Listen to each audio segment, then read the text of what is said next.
I got to address this off the bat, I think. My defense of Zach Wilson, not particularly aging well. Old takes exposed. And let me just say, to be fair to me, I remember, my old boss, Jank, used to say that. It makes me laugh. But I do want to give you guys all the context of how I felt about the situation. He had not played well this year. I just am a believer in giving your young quarterback as much leash as possible to grow, especially when his experience was limited coming out of BYU. And I just didn't feel like the Jets were handling the situation from a process perspective in the right way. I admitted that he was not playing well. I thought it was overstated a little bit before this Jaguars game, and I thought Mike White's play was being overstated as being incredible and transcendent. I mean, the gap between them was not as wide as described in the press. However, he's done with the Jets. I don't know what's going to happen after that performance on Thursday Night Football against the Jaguars. And all I know is that he won't be there next year. I mean, I feel fairly certain about that. But that goes back to my criticism of the process, which is that the Jets, if they didn't think he was the guy, and it seems like they made an internal decision that that was the case, that he's not the guy, that we're going to move forward in a different direction, and maybe Derek Carr is that direction. We'll talk about that in a bit. But if they make that determination, that's fine. That's fine. You don't want to double down on your mistake. A lot of GMs make that choice. Dave Gettleman. And if that's your assessment of his play, okay. Why tank your asset? That's the thing that I don't understand. I mean, dragging him essentially through the press and making this a whole spectacle, I don't understand it.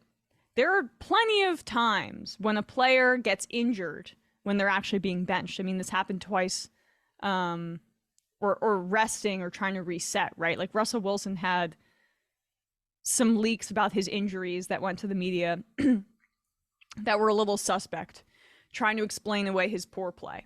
They could have done that with Zach Wilson. They could have tried to at least support him a little bit more in the press so they could trade him for a better value in the offseason. They're not going to get anything for him at this point, even though he was everyone's consensus number 2 in the draft. I mean, I don't think you can hate on this pick, right?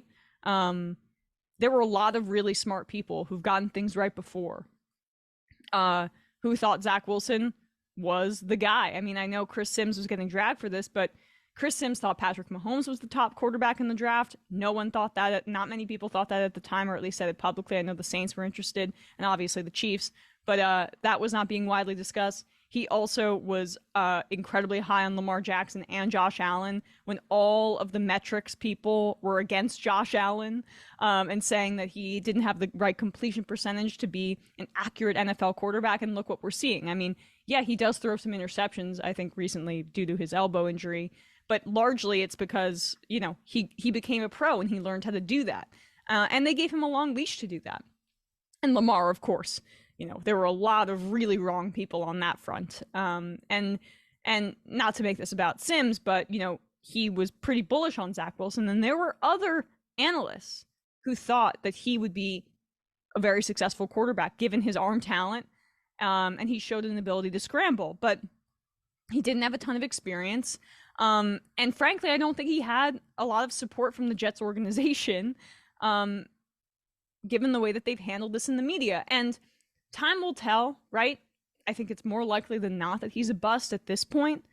However, you can't strip the handling of the Zach Wilson situation from outside of the context of how the Jets have handled the quarterback position in the past. Okay?